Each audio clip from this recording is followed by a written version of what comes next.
Good day, everybody. Um, th this is Laura Lowe um, speaking from the ASSAR project um, at the African Climate and Development Initiative at the University of Cape Town. So welcome to the webinar, the Adaptation Pathways webinar, which is hosted jointly by ASSAR, Adaptation at Scale in Semi-Arid Regions project, with CSIRO, Commonwealth Scientific and Industrial Research Organization from Australia. As it is the Global Climate Change Week, which was first organized in Australia in 2014, we will be hosting this seminar today, webinar. Few things about practicalities. As we can see, there are at the moment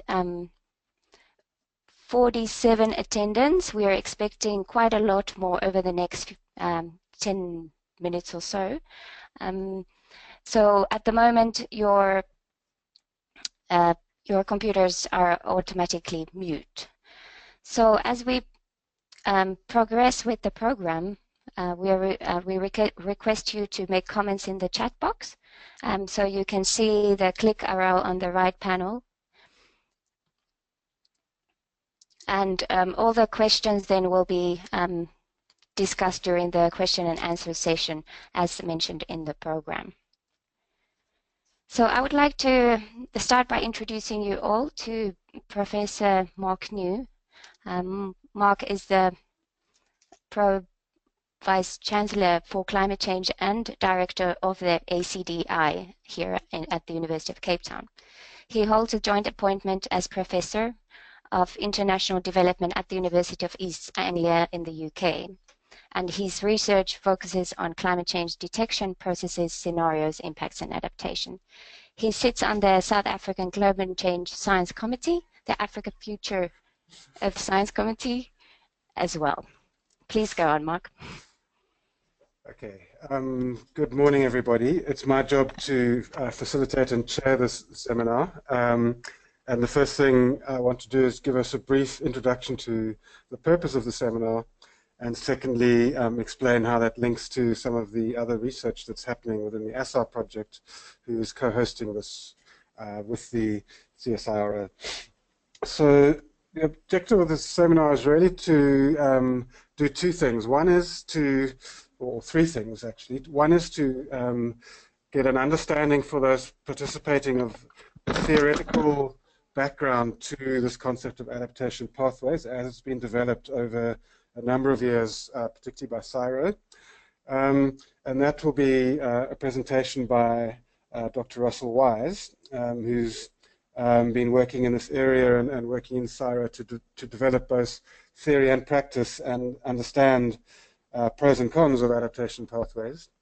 This will be followed by some question and answers, which would be really I guess questions for clarification, technical questions around any of the content that Russell presents, rather than discussion about the broader issues, because that would happen later on.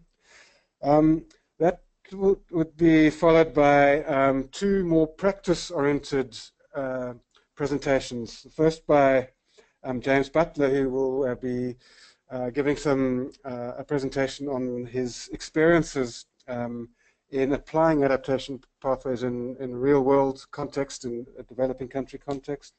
And then secondly, by Sumati Pawa, who's one of the ASSAR researchers, and she'll be giving perspectives of adaptation pathways in the Indian context, particularly in the context of parallel development pathways.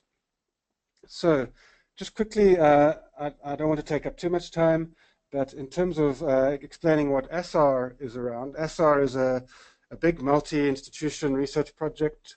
ASSAR stands for Adaptation at Scale in Semi-Arid Regions, and the purpose of ASSAR is to really understand in more detail what the particular vulnerabilities are for marginalized communities in these semi-arid areas, which are considered to be climate change vulnerable hotspots, And secondly, to try and identify what the barriers and enablers might be for much more effective adaptation to climate change within these regions. ASSAR works across 4 semi-arid regions: Southern Africa, West Africa, East Africa, and South Asia, and has a number of case study sites within each of those regions at the district to community scale, where these research questions around barriers and enablers to adaptation are actually teased out. And then within ASSAR, part of the ASSAR research is to work with those with different stakeholders in our case study areas in participatory scenario processes. And this is where, if you like, the intersection between what ASSAR is doing and what CSIRO is doing has emerged, in the sense that we at ASSAR have one particular approach that we're using, CSIRO have another, and we are working together to explore how we can bring the best of both of those methods into a very effective tool in our case study area. So that's the background.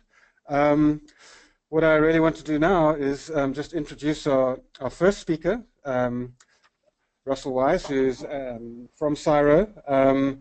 I'm not going to go through this long list of his CV, but just to say that he's a sustainability economist by training, but I think has been working in a much wider field than economics on its own. And particularly, we're interested in his expertise in the adaptation pathways process, theory, and practice. And his presentation is really going to set the context so that we understand then the context within which the second 2 speakers present almost like case study examples. So Russell, without any further ado, I want to hand over to you and ask you to proceed with your presentation. Great, thank you very much, Mark. Good morning all, if you and it's good evening from Australia. Yes, so the reason, I suppose, why I've been asked to do this is I've been leading a project over the last 4 to 5 years, which has been called Enabling Adaptation Pathways. And this project was developed or came about because of the observations and the experiences of decision makers really struggling to make decisions in the context of uncertainty, particularly climate change uncertainty. And so the focus of this was really to try and work out how best to support adaptation decision making, and we explored this idea of adaptation pathways. And the names on that front slide there are some of the people in the team, and the website of our work is listed on that front page, and it will come up again on the final slide. So what I'll be covering in this presentation today is I'll be basically explaining what adaptation pathways are. I'll then touch on why an adaptation pathways approach can be useful in certain situations, and I'll try and explore, unpack a little bit about different adaptation pathways approaches and how these need to be informed by a good understanding of the context, and the final, I'll end off with some emerging principles for adaptation pathways. So adaptation pathways, this idea of pathways is it gets traction because it's a very powerful metaphor. It's understood around the world in many different cultures, across different worldviews and disciplines, and it's extremely useful for creating narratives that explain changes over time. And more recently, this idea of pathways has been kind of linked in with the idea of adaptation pathways, and there have been conceptual frameworks developed which have been used to try and help people diagnose, frame, and visualize the consequences of changes and responses over time. And then more recently, more analytical and learning approaches and processes have been developed based on these adaptation pathways ideas to inform strategic, adaptive planning and decision-making under uncertainty.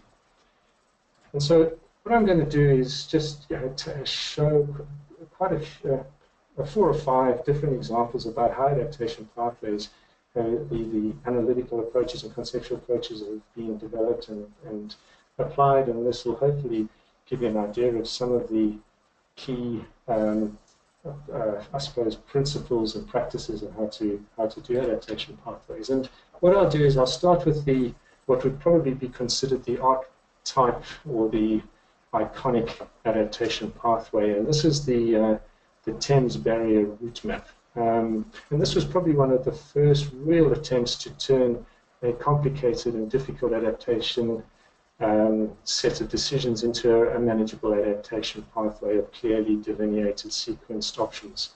And in this particular situation, the main challenge really was there was a recognition and observation of increasing sea level rise, and the challenge was, the goal was to say, well, we're not going to let London and other surrounding areas get inundated or flooded.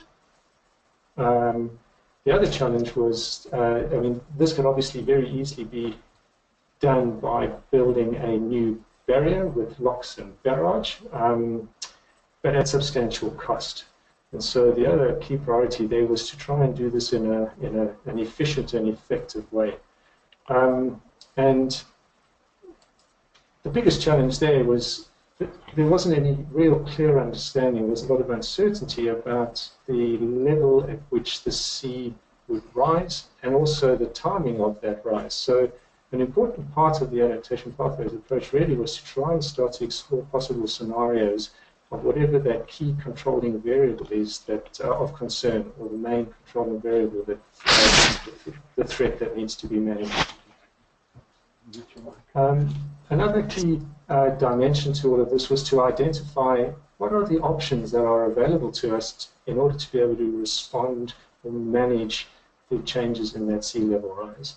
And associated with that is to understand or assess the performance of those options at different levels of sea level rise. And where the performance could no longer deal with the change in that sea level rise is called the decision tipping point. So an important part is to identify what those tipping points are of the options that are available to manage rising sea levels.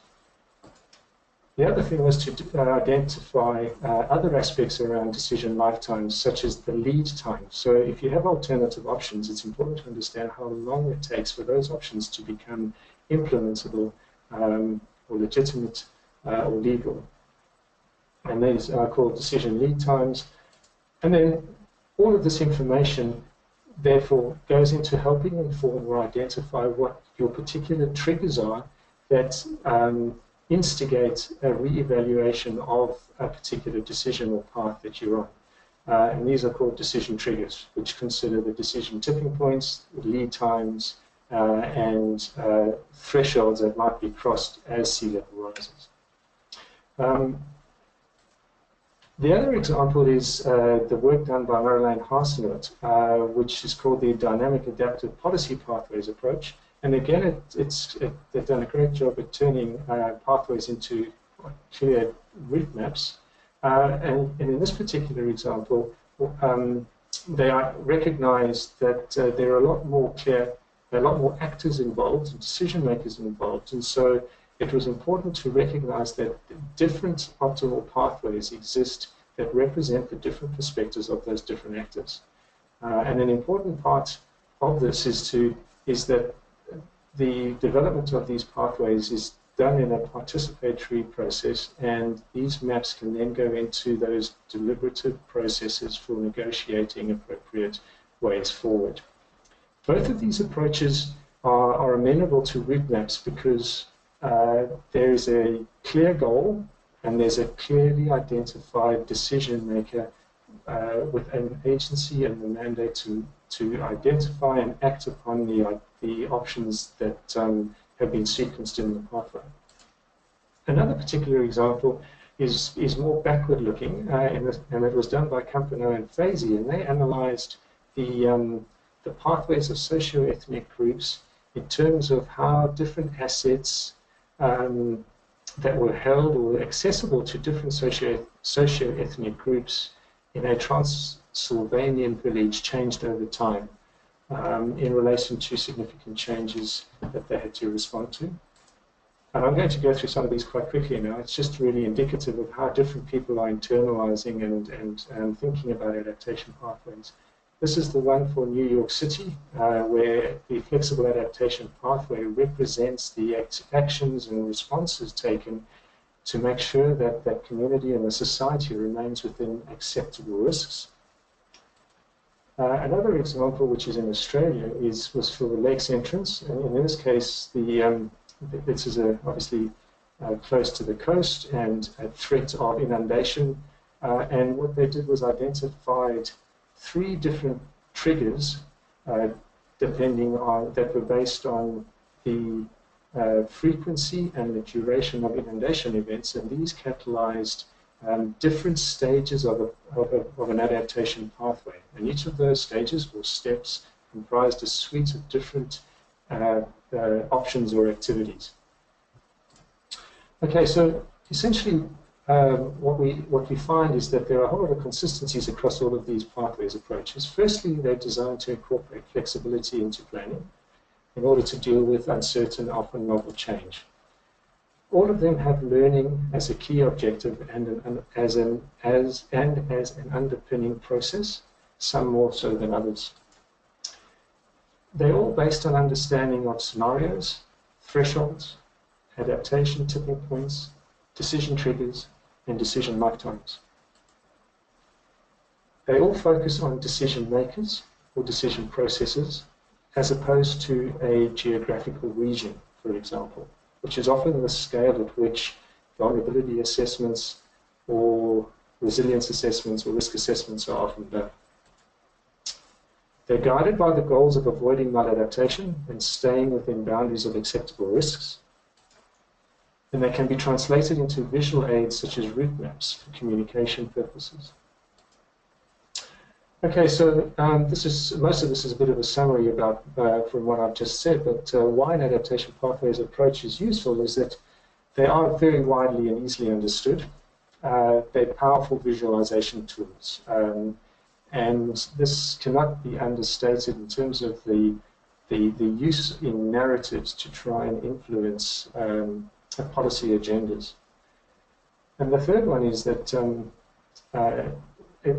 there's a radical and important shift from vulnerability assessments or risk assessments or resilience assessments to being decision-focused or actor-focused. And this is important because it ensures that whatever options or pathways are developed, that these are informed by a good understanding of the constraints and the agency of those actors. It also ensures that one recognizes there are multiple subjective, often contested pathways. And the final one, it overcomes decision paralysis that is often created by problem-focused approaches. And the paralysis often comes from the deep uncertainties associated with the changes, which means developing common or shared understanding of problems is extremely difficult, if not impossible. And that often delays progress. The other aspect around this is that the problem definition that is developed by these risk and vulnerability assessments is often done at a scale that most actors have no agency or mandate to act upon. And so whatever adaptation strategies emerge from that vulnerability or risk assessment are often targeted at a scale or a system scale that the actors or the decision makers can't act upon, and they often are, basically sit there as adaptation plans with no real implementation. Okay, so adaptation pathways for context. If you're thinking about an adaptation pathways approach, what are the key things to consider to do that? We draw on some work done by Voss and others, where they developed a typology of, I suppose, problem contexts. And there it was the combination of the levels of uncertainty and knowledge, the levels of ambiguity and goals, and the levels of the distribution of power. By that I mean the number of jurisdictions involved or affected and the number of stakeholders. And so if you want to try and map the existing approaches on this, what you get is adaptation in high reliability contexts. And I've highlighted this green because in the case of the Thames Barrier, the main challenge there really is dealing with uncertainty and knowledge. There's no ambiguity in goals. There's no ways that London would be allowed to flood. And there's very little distribution of power. There's a clear decision maker with the agency and the mandate to make the decisions. In the case maybe of the the Rhine Delta in the Netherlands, this is adaptation in more contested, high reliability contexts, where, as indicated earlier, there are a suite of different actors, but the goal is consistent across all of them, and they all generally have quite clear responsibilities, roles, and mandates on how to achieve that. So the real challenge there is, I suppose, dealing with the uncertainty and negotiating around the contested ways in which to achieve the goal. And then there's adaptation for transformation. And these are situations where you have high uncertainty, high goal ambiguity, and high distribution of power. And I'm going to start exploring a little bit more about the adaptation pathways for transformation, because that's essentially and predominantly where the Enabling Adaptation Pathways project at CSIRO has focused.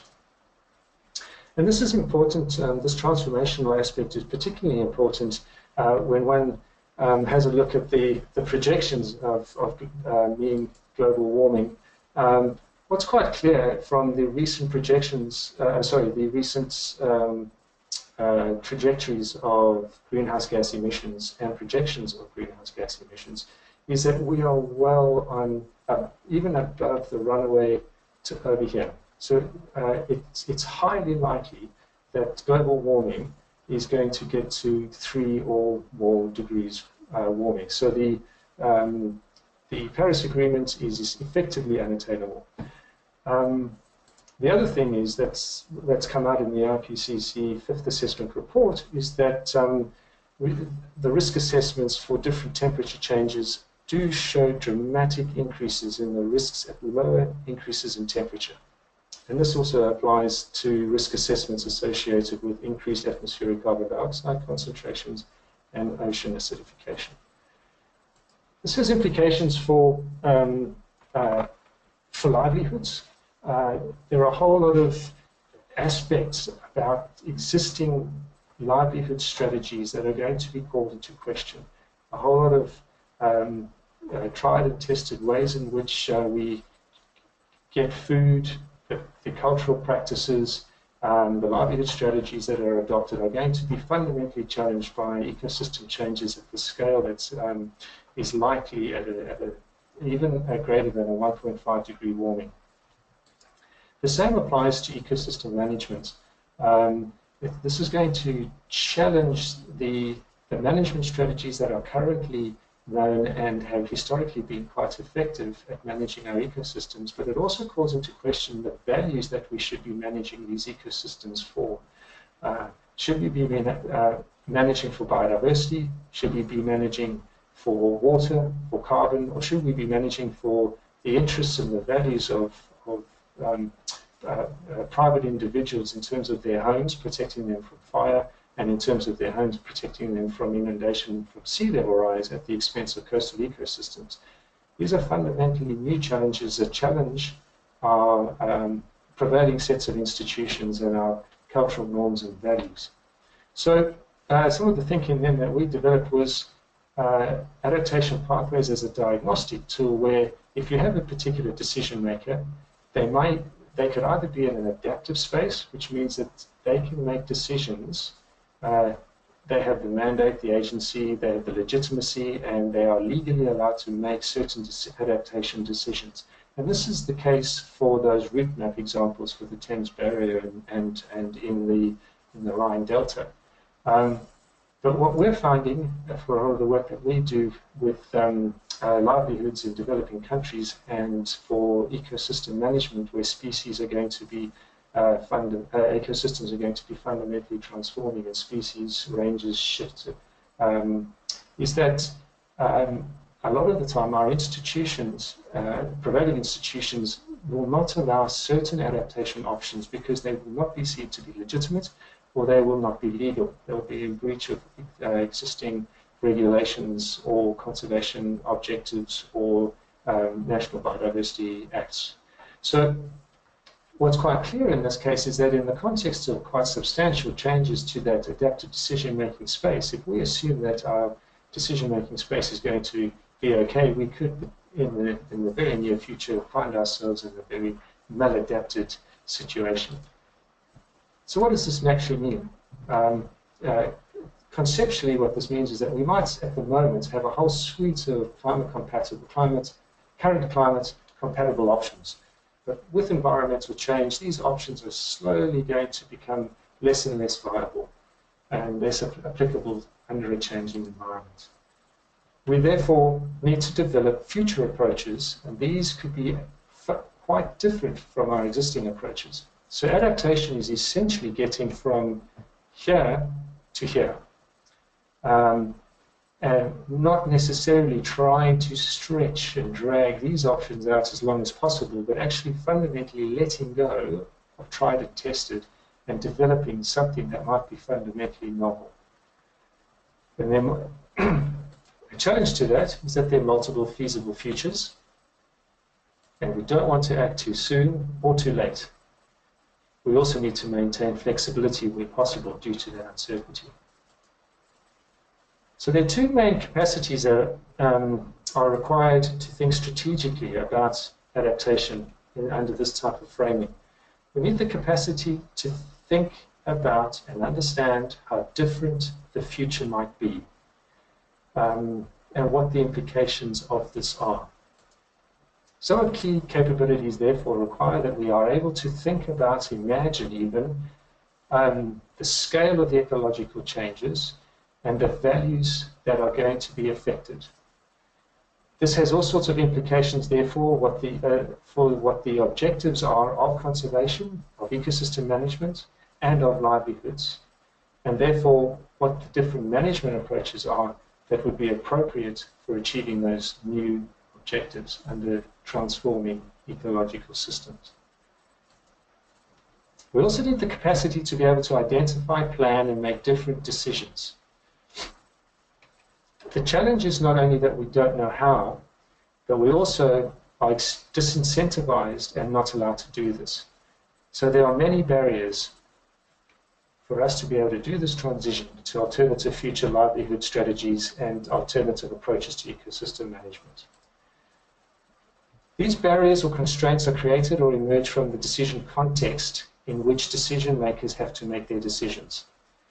And so to help us understand what these might be and to help us diagnose what these barriers are, what we've done is we've developed this idea or this model of the decision context, which we refer to as the values, rules, knowledge model. And effectively what this means is that a decision maker can only make certain decisions, legitimate decisions, effective decisions, salient decisions, where values, knowledge, and rules intersect. And the important thing here is, in terms of the knowledge aspect, is do we know the outcomes of change and the outcomes of possible responses? Do we want the outcomes of changes and responses? So that's the intersection of the knowledge and the values. And are we allowed the outcomes of responses? Those are the rules. So, and there are lots of examples of this where people's value systems or their norms and their cultures may reject certain types of knowledge. And all sorts of interactions between VR and K mean that certain decisions are either allowed or not allowed. Another thing, sorry, just to emphasize regarding this is that this VRK model applies to the individual, it applies to groups, and applies to society more broadly. Also, VR and K have evolved over time in response to changes in the environment. And so they have co-evolved. So essentially, these barriers over here to getting from our current approach to our future approaches are the product of the interactions between values, rules, and knowledge. So in order to enable adaptation, the way we view this we need to be able to change those interactions between values, rules, and knowledge. And what can we, and how do we do that?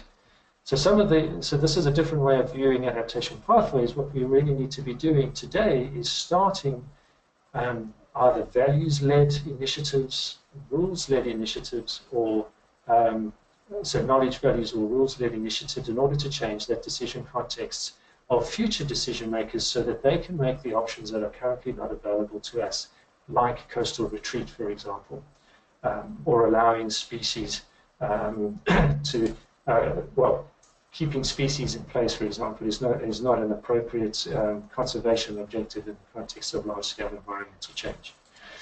Okay, so some of the issues there, the capabilities that are required are to be able to diagnose barriers to adaptation, to develop actions to strategically overcome barriers, and to explore aspects around the timing of these things so that we make sure future decision makers are able to make the decisions we currently can't make.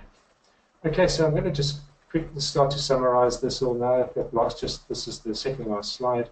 The choice of adaptation pathways approach, therefore, is influenced by the capacity of the stakeholders involved, the projected or expected magnitude of change, the levels of uncertainty, real and or perceived, about the change, and the ambiguity in goals.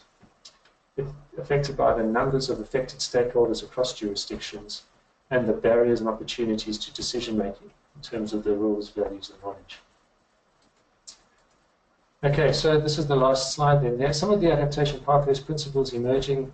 We need to focus on decisions or decision makers and understand their context.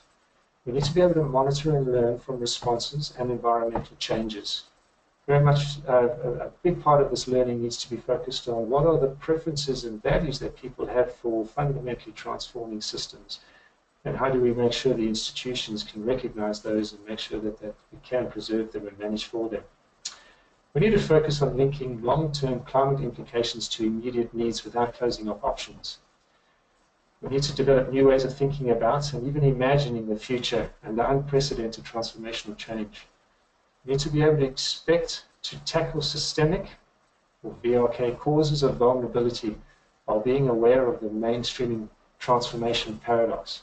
And this paradox really is there's lots of calls for mainstreaming adaptation, where mainstream transformation paradox arises because it is difficult to consider transformation within existing decision-making contexts. It's very difficult where people are required to do their current jobs while also trying to transform the values and the rules and the knowledge that are essentially the things constraining them. And we need to be able to expect, understand, and plan for the politics of multiple subjective pathways. Thank you.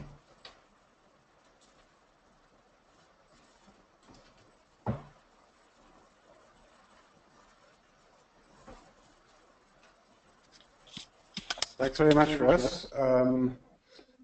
So we now have time for some questions around Russ's presentation.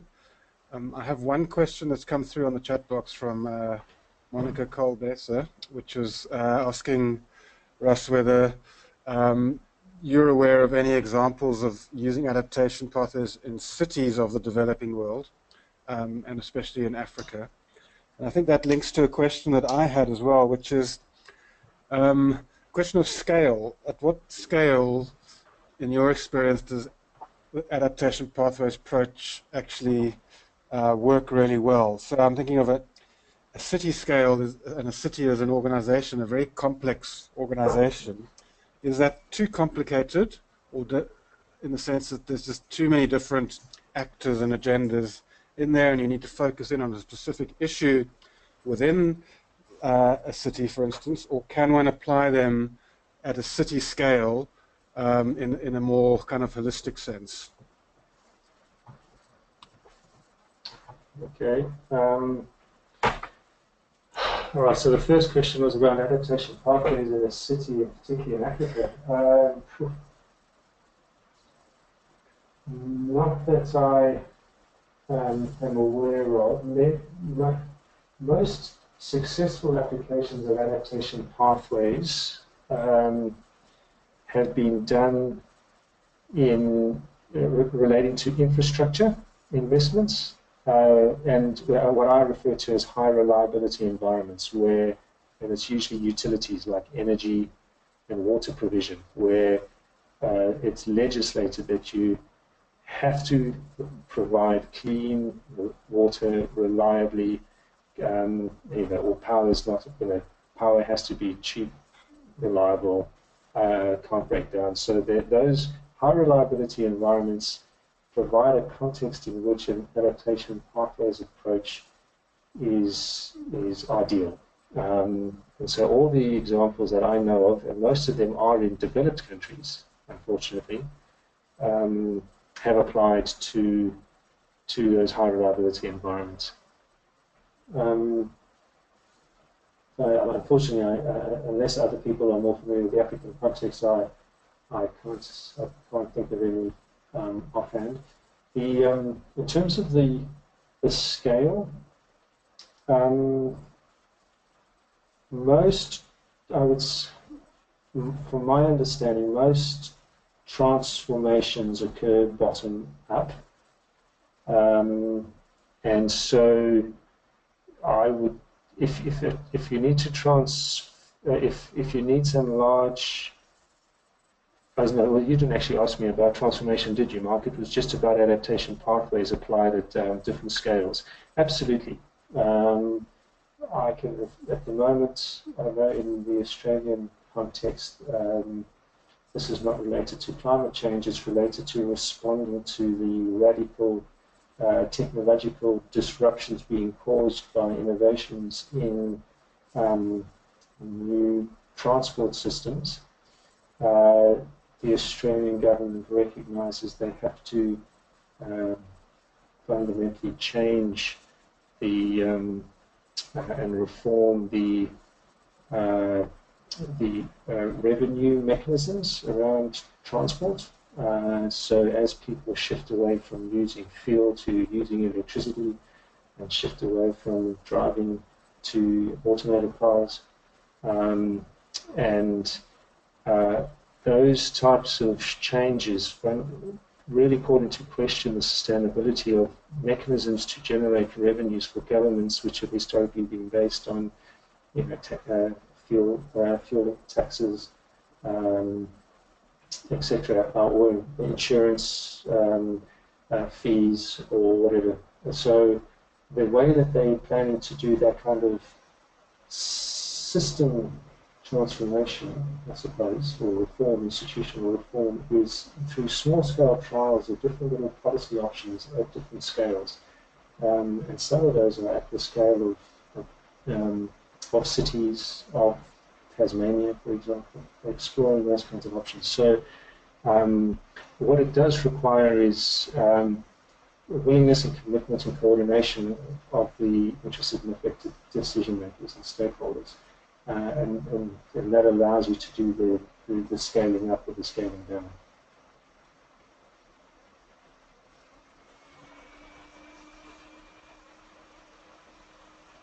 Okay, thanks for that answer, Russell. So there's another question that's come in by chat from Bharat Juya, I presume. So Bharat, I don't know if you have a microphone where you can rephrase your question. But the question is around, do the mathematical modeling techniques which are in use today help in aligning future goals and creating an adaptive path? Or are the objectives for the future too unpredictable? I'm not quite sure what you're asking there. So if you do have a microphone and can explain a bit more, that would be great. If not, Russ, I guess one of the questions would be, to what extent are various methods of projecting either climate impacts or societal futures useful in providing some information within which you start to design adaptation pathways, so that kind of uncertainty space. So maybe you could try and answer that unless Bharat can actually put his hand up and rephrase his question. It is a different mathematical modeling techniques. There are so many different mathematical modeling techniques, and some of them are just not up to scratch at all. And you know, if the future goal is too ambiguous or too unpredictable, an important strategy for dealing with those kind of very deep uncertainty, unknowns type of situations really involves shortening your decision horizon. It'll be a bit foolhardy to be committing to a 100-year investment when you're in a situation of such deep uncertainty. And there are lots of mathematical methods that allow people to do that, to work that one out. There's one of the best mathematical approaches to dealing with a lot of these problems is dynamic programming, which involves backcasting techniques, and there again it does require you have an idea about, even if it's a higher level idea about where you want to go, and then, or in fact, the alternative might actually be where you don't want to end up. That's often a lot easier to kind of define and get agreement on. And then once you've determined that, the backcasting method essentially works out all the preconditions and the timing of those in order to be able to make sure you get there. And so those are, and as computing power improves, those dynamic programming approaches are becoming a lot more sophisticated and they're able to deal with a lot more variables and transition states. So I think one of the biggest challenges around some of this mathematical modeling would be when it's applied to traditional economic analysis. So there's a whole lot of question marks around traditional economic, computer general equilibrium modeling approaches, etc., which make all sorts of inappropriate simplifying assumptions about how the system actually works, around substitutability between different forms of capital, for example, assumptions around gradual and marginal change, when we all know that systems are becoming, are behaving more non-linearly, and we're getting threshold and non-marginal changes. So there are a whole lot of unprecedented and novel changes to the system that are not yet being accommodated in many mathematical models to inform adaptation pathways. So there's a long way to go, and the ones that are able to do that are often too complicated, require too much information, require it's really that high capability, high capacity context that people are using those types of things, and whereas in many of the contexts of developing countries, that's just not even an option. So, yeah, I hope I've answered the question, Adam. So.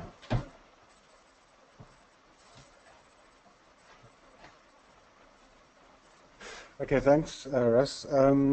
We've got a hand up from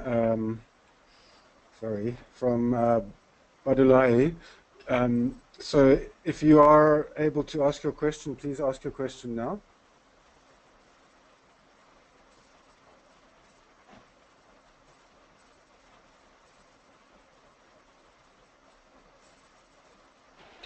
Hello.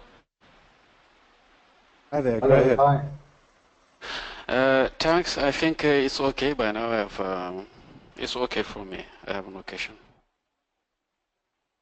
Okay, thanks a lot. So next question by text is from Lucia Scott Danibio. Lucia, you can probably ask the question verbally, can you, or not? Or... No, I don't have a microphone. Oh, okay. So no, she can't. So she's asking essentially around when you're talking about your values, that intersection of what are their values, knowledge, and roles.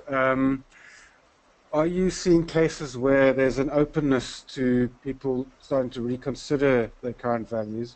Or if not, how do you go about facilitating that kind of process? So what are the mechanisms by which one can sort of produce those shifts in values that then enable one to think about, so I guess be more open to be thinking about what then the transformative pathway might look like to enable discussions about those transformations? Yeah, that's a very good question. We are seeing cases where people are starting to recognize that the values, particularly I'm not talking conservation, I'll use an example around conservation, I suppose, where the values of ecosystems, one of the key proxies of what the value of an ecosystem is a species and species existence, and so there are these endangered species or endangered communities or whatever. That's the key criterion to inform so much about where we focus our research, where we invest, where money flows in order into conservation, and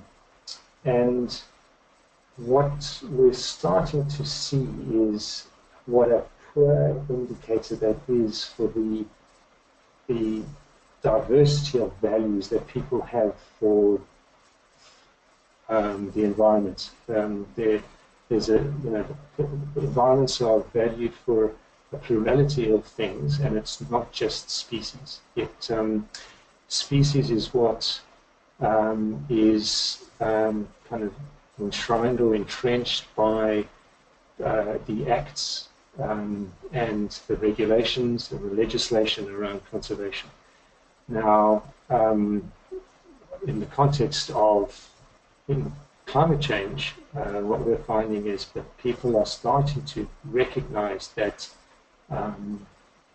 this is not adequate.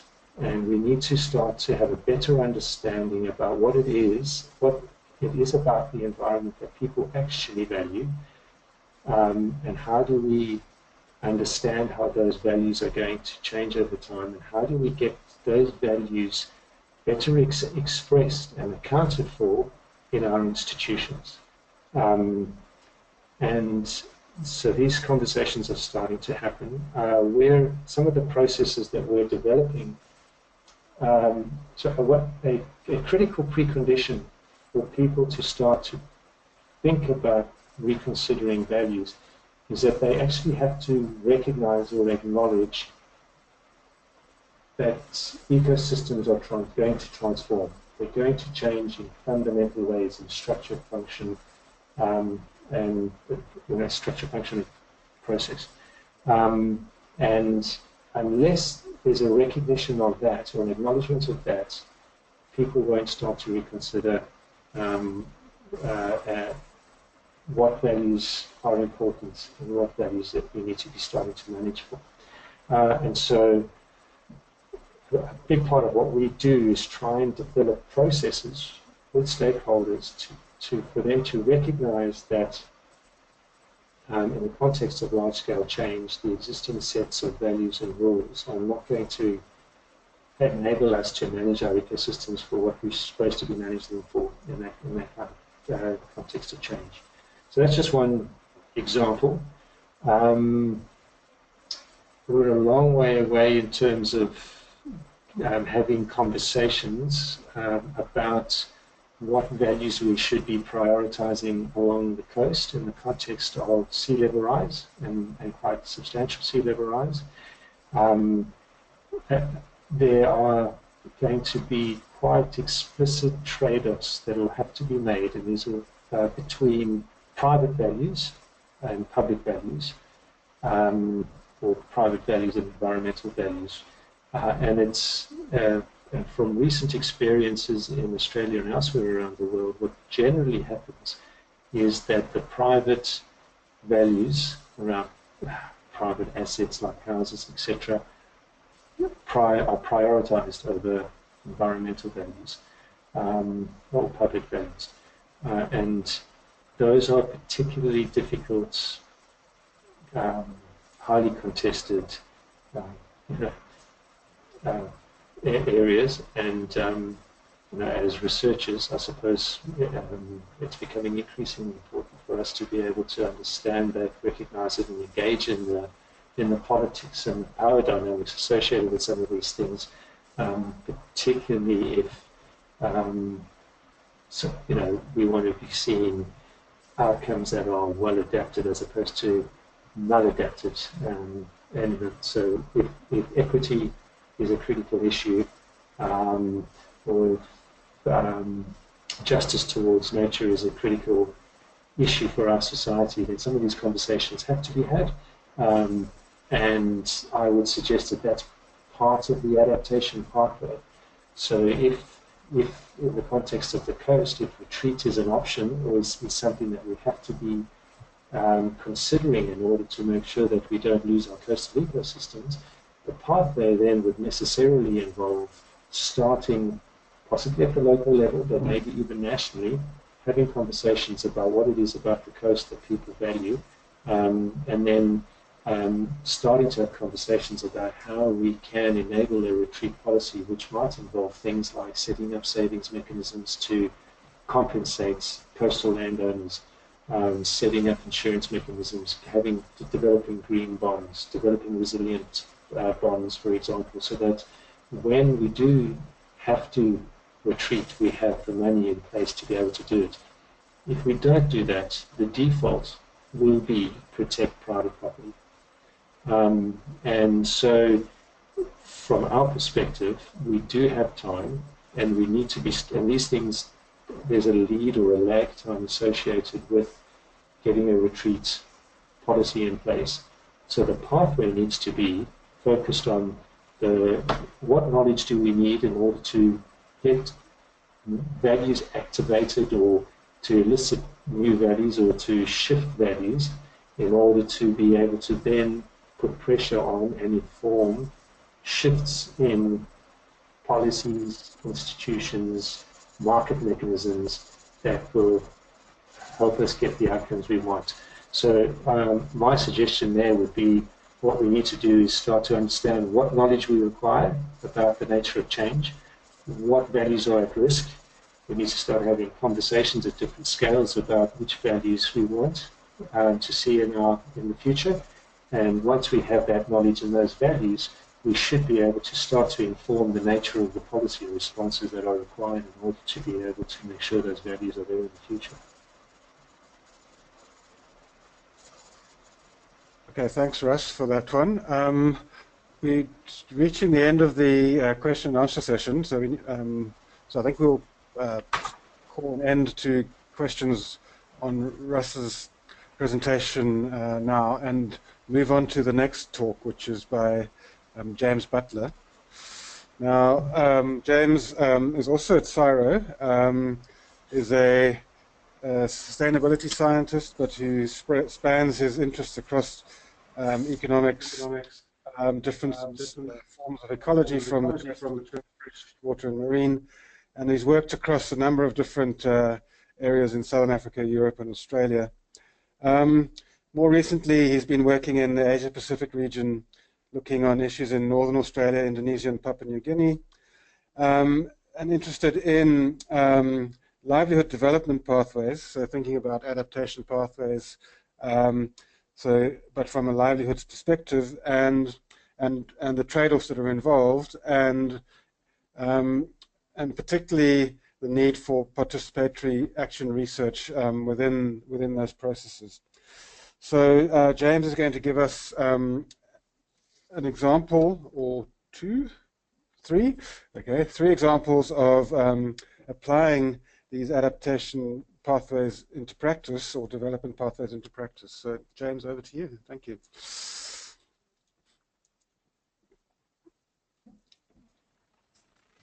Thank you, Mark, and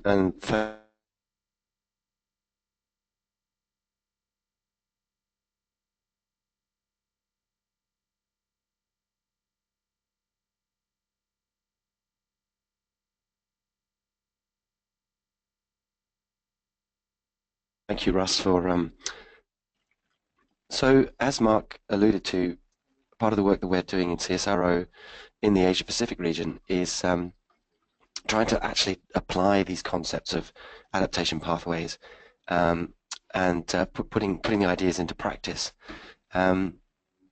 As Mark said, I've got 3 case studies to show you, and all of the authors on the first slide have been involved in those, plus numerous other Australian and local researchers and stakeholders too, who you'll see some of in a minute. So, as I said, I'll cover 3 examples with a focus really on the development context, and then just reflect on some lessons we've learned so far. And then put forward just a few principles for pathways practice in development that might be worth fleshing out with future analysis by obviously ourselves, but colleagues around the world as well. And I should add that by no means do we say or think that we have cracked it. It's a very complex and difficult thing to put into practice, and as you'll see from the examples, there's a lot of work to do yet on how to effectively implement adaptation pathways. So from a development perspective, I think putting pathways into practice is very challenging for numerous reasons. First of all, as many of you are probably aware, change is occurring in many developing regions and countries at an unprecedented rate. There are multiple interacting drivers of change, of which climate change is really only one, and climate variability in the short term is only one. In many cases, decision-making capacity is low, or even just fragmented.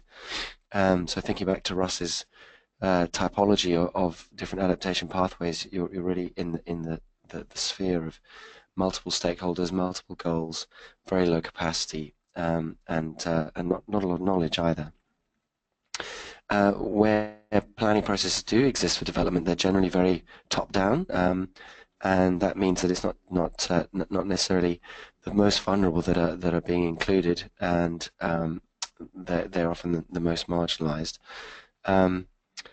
I think also at many levels in developing countries, it's very difficult for people to envisage the future. So when Russ is talking about how do you project forward and encourage people to think what might be, it's potentially something that doesn't necessarily come easily for cultural or other reasons.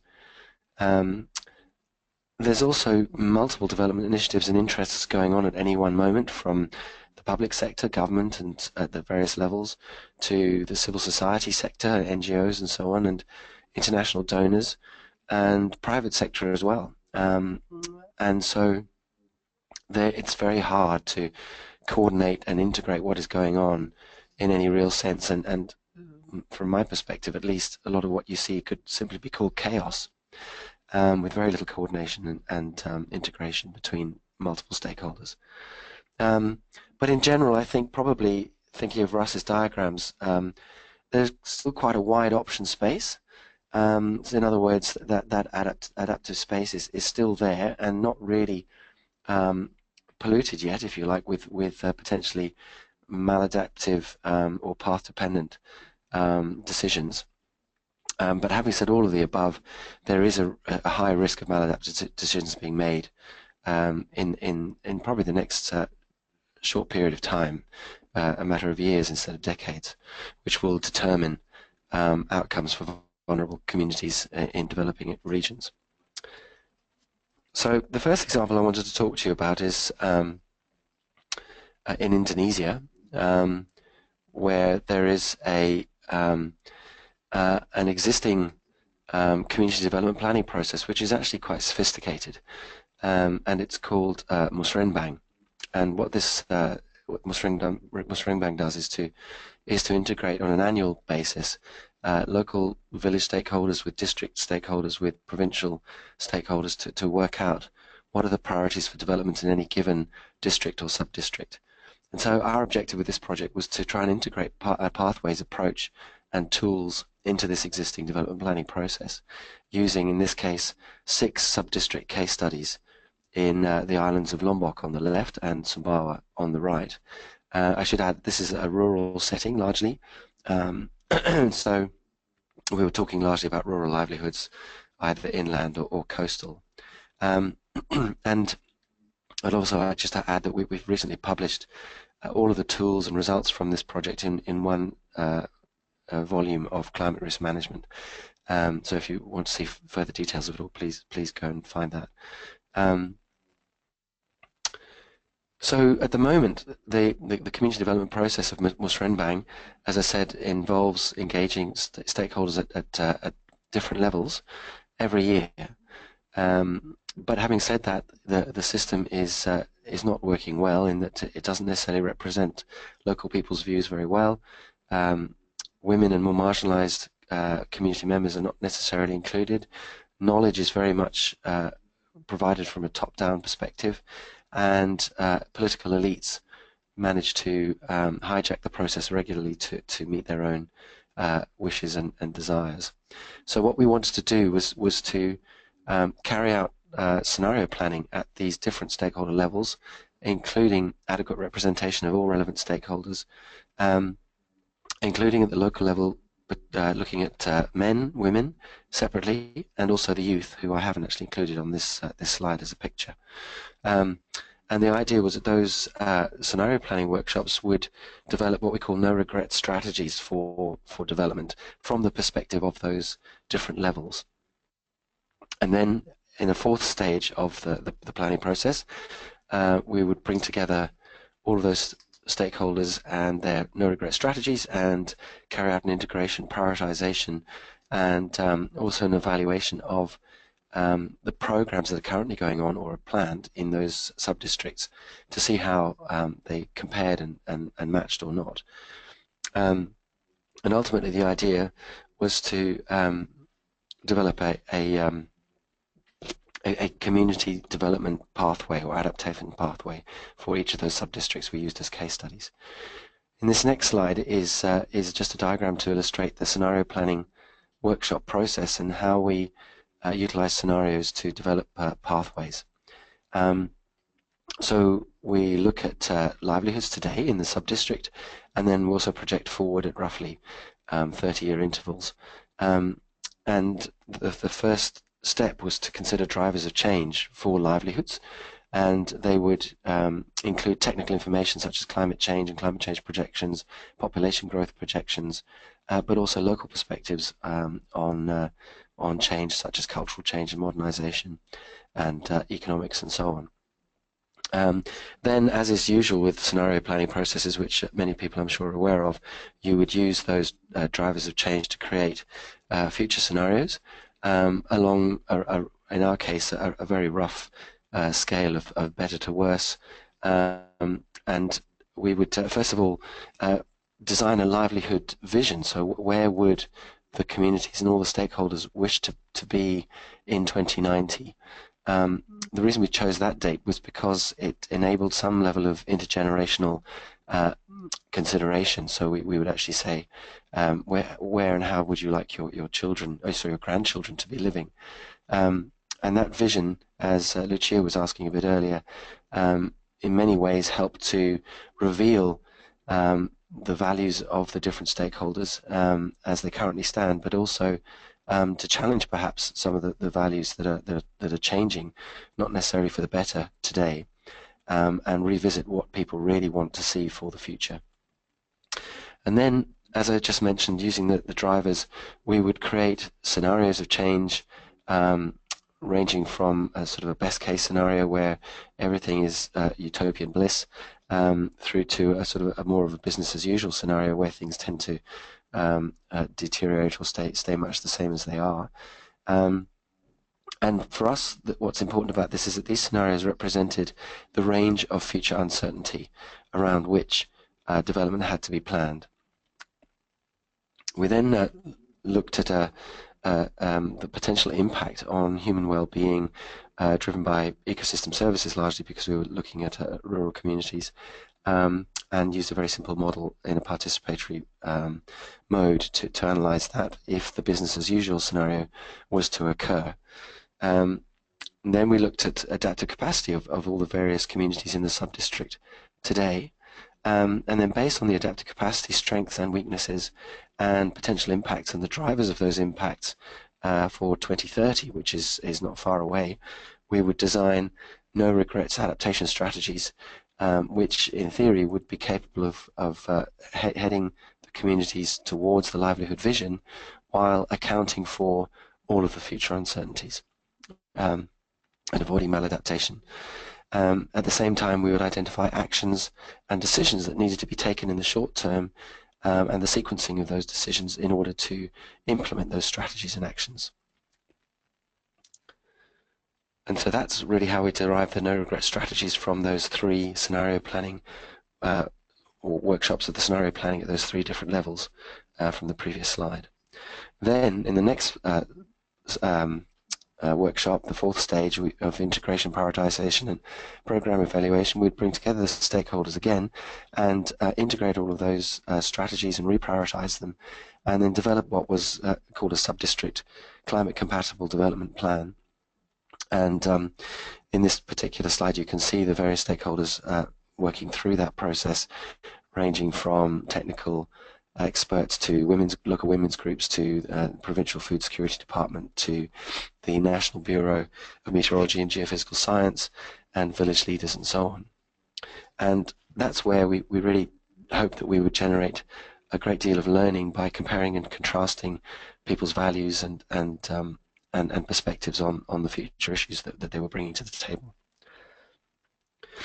And this next slide just shows you the very simple sort of traffic light methodology we use to compare, in this case, the top 4 priority no-regret strategies of meeting irrigation and domestic water needs, securing the availability of food, improving religious guidance and family planning, and increased provision of information, with, in the left-hand column, the development programs that are currently going on in that sub-district.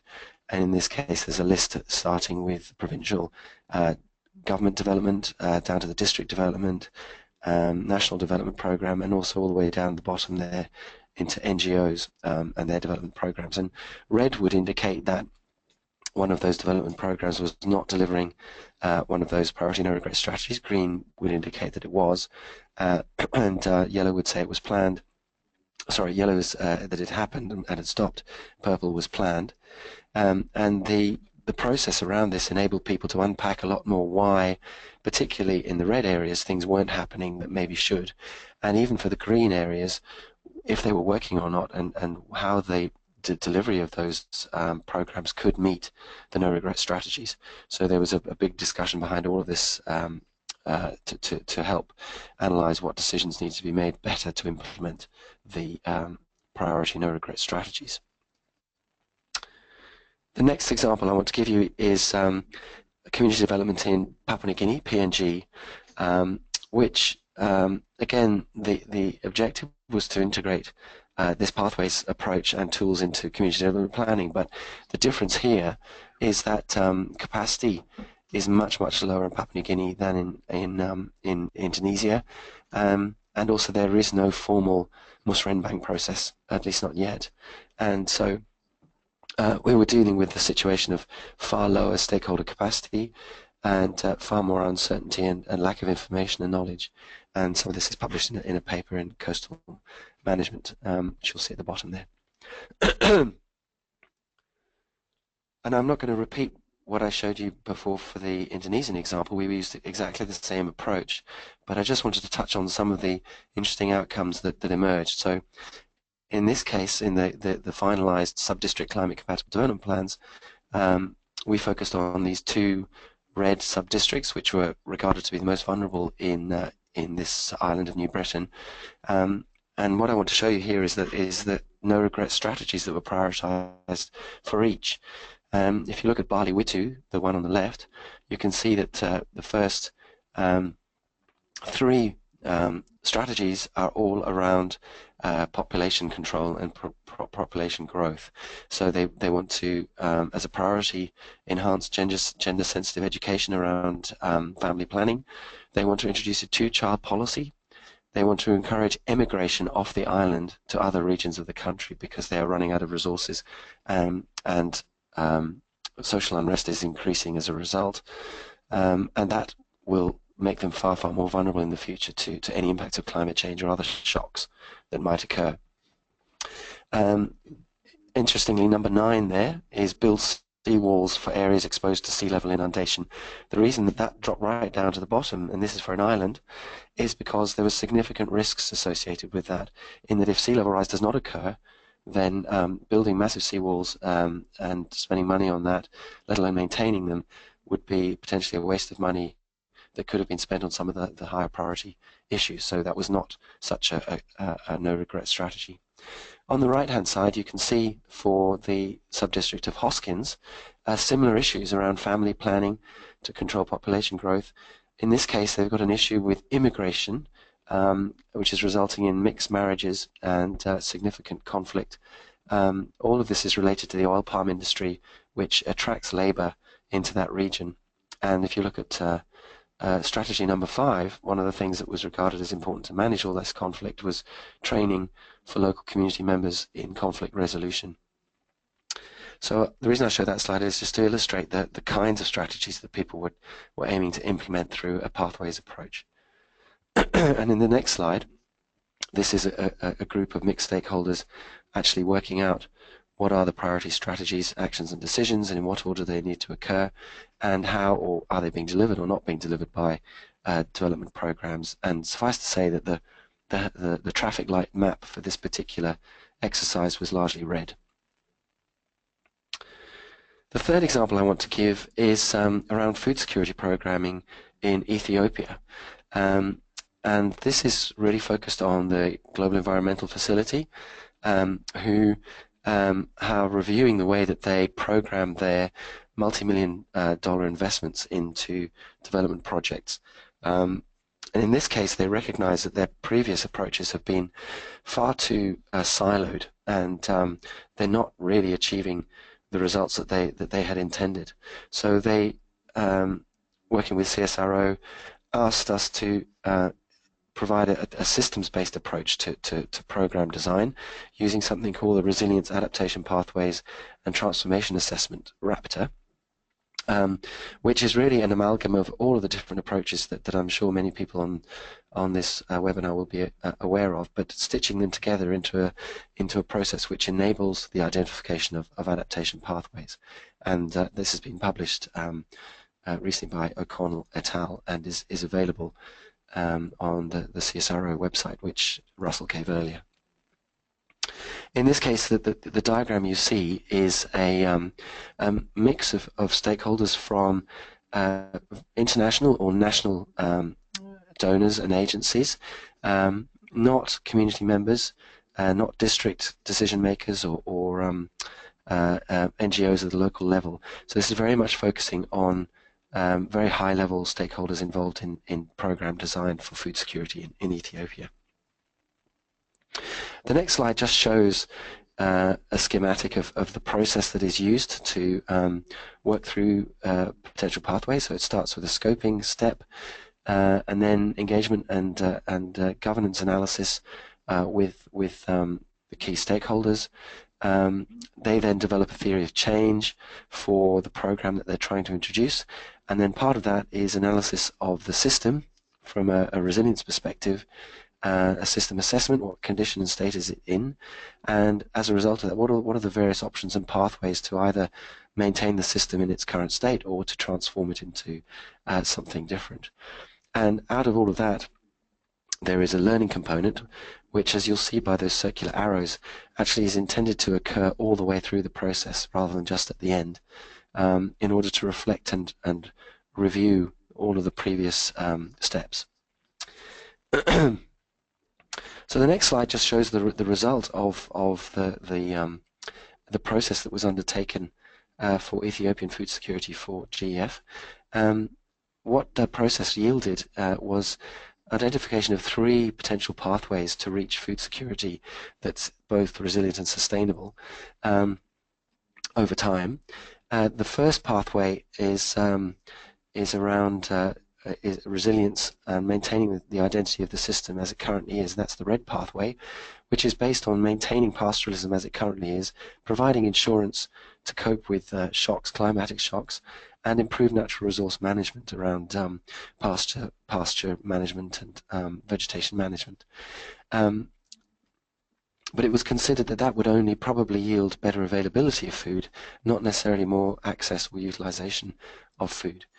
The second pathway that was identified was some change whereby the system is adapted, and this would mean shifting into agropastoralism and more diversified livelihood strategies. Again, that would probably only lead to improved availability of food. The third one, in the blue, is the transformation of the system, and this was really targeted at shifting the system towards new products and livelihood development that would improve access to food and ultimately also utilization, and less of a focus on availability. And in the case of this transformation, it was recognized immediately that health and hygiene was key. Strategies on food safety and involving women and children were utterly key. And all of these three areas were new to GEF and wouldn't normally have been included in any previous programs around food security. The other point to note about this is that the stakeholders didn't necessarily say that one pathway or another was the preferable route. Rather, they should try and explore all three at the same time and build those into the program design in some sort of sequence fashion. And the other thing to say is this process is still ongoing, so we don't actually have the final program development to show you. Now, the next slide I want to show is key, I think, to all of these processes, and that is evaluation or monitoring, evaluation, and learning, because we recognize that in order to maintain the momentum around changing community development planning processes or changing program designing or whatever it might be, you need to constantly reflect and learn on what you've been doing, and in particular what the barriers are to change, why things are not changing. And the design of this evaluation process ideally is not the standard process of an external consultant coming in and ticking some boxes and going away again, but engaging the very stakeholders involved in the process to reflect on themselves and each other in order to continually generate learning and adjustment to what they're trying to do. In the background to this slide, you'll see, in this case in Indonesia, the project's theory of change we had, and the various phases we expected the project to go through, and then the numbers above and below the line represent what's been happening. And above the line is things that have exceeded expectations. Below the line are things which have not occurred and need to be rectified if Musrembang is to be changed in order to include these adaptation pathways ideas. The next animation, just to superimpose on that, is some of the indicators we developed for that particular project, looking at the sorts of change you would expect to see across the three phases of the project in brown, blue, and green. For the academics out there, this was based around the ideas of adaptive co-management, which we thought was a useful framing for the sort of institutional changes and governance changes we were trying to implement. Now, what's interesting here is if you look in the second green bar, the weakest outcome for our project, at least at the end of its funding, was institutional changes, which related to the fact that in spite of a 4-year project, we still hadn't managed to integrate any of these ideas into Musrembang, although some of the adaptation strategies had been trialed at a local level and had been funded. The broad approach of adaptation pathways was not adopted by Musrembang. And I should also add that we've then went back and repeated this process in both Papua New Guinea and in Indonesia at annual intervals to encourage the stakeholders to review these indicators and progress and question and revise whether or not they were actually achieving what they'd set out to achieve. So, last couple of slides. Broadly, lessons learned from these 3 case studies, and in fact others as well, which I haven't had time to show you, but it's I think clear to us, particularly from Papua New Guinea and Indonesia, and this is reflecting the fact that the planning processes really weren't changing at all despite our efforts. We did not understand the formal and informal decision-making context that Russell mentioned earlier. understanding the local politics, how decisions are made, particularly because there's a formal process and there's also informal processes, is utterly critical. And to be brutally honest, we did not understand them adequately, in spite of engaging local stakeholders to be our project partners, who we assumed would understand these things better than us. You also need to identify and involve the relevant stakeholders into these processes, and that includes ideally engaging the influential decision makers, which of course depends on the first point. And I think in all cases we failed in many cases to engage them, the influential decision makers, although we possibly could have identified them quite well through stakeholder analysis.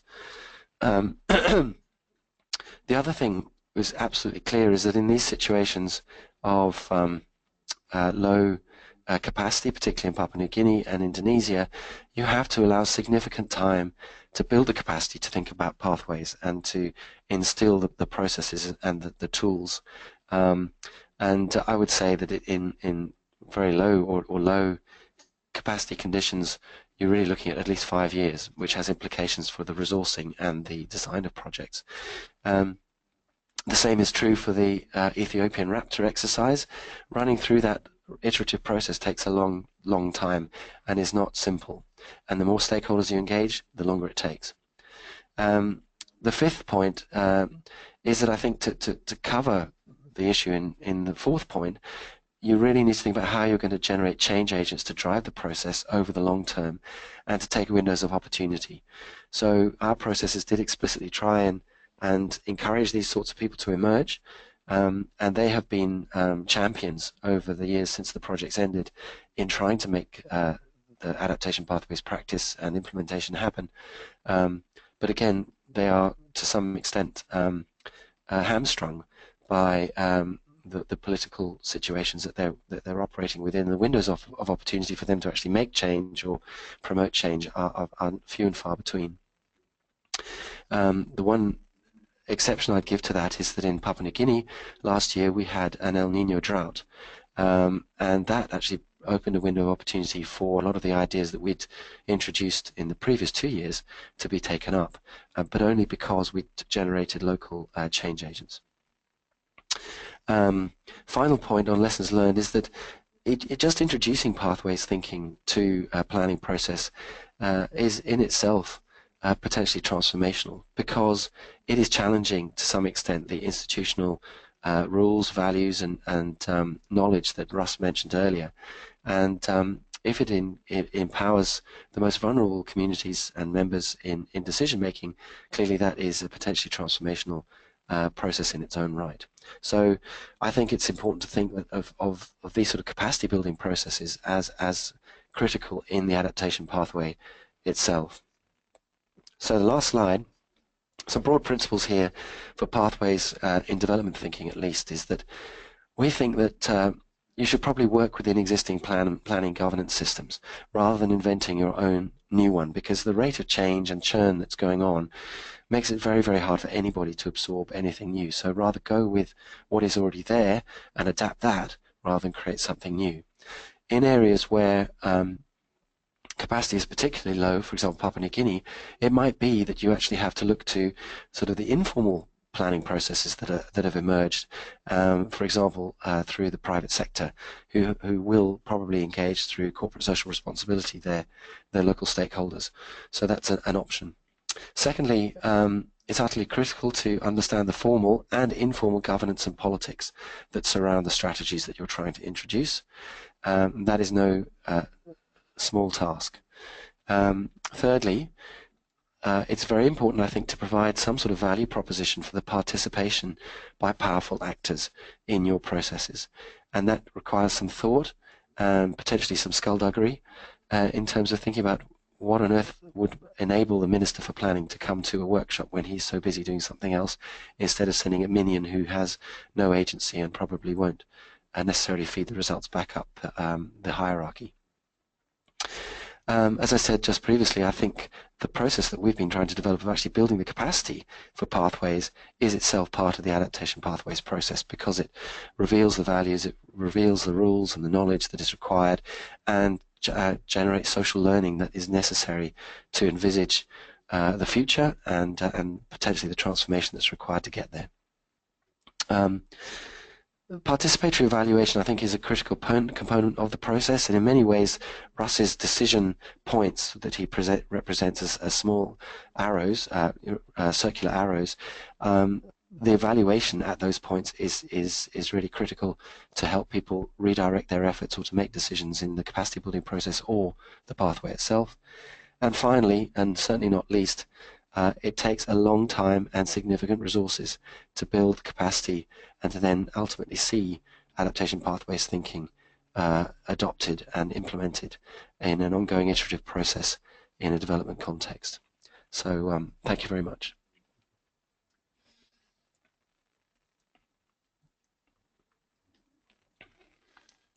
Thanks very much for that, James. So we're going to go straight on to the second presentation by Sumiti, and then we will have time for questions and discussion afterwards. Thanks to all of you who have been posting your questions. We're recording them and trying to, as fairly as possible, create a list of what seem to be a nice diverse set of questions. So later on I will hope that you will be patient and not too upset if we don't ask you all questions, because there are many, many questions in the list. So our next presenter is Sumiti Pawar. She's from the Indian Institute of Human Settlements, working on general vulnerability issues in rural and urban settings in India, but obviously with climate change being one of those lenses that affect vulnerability.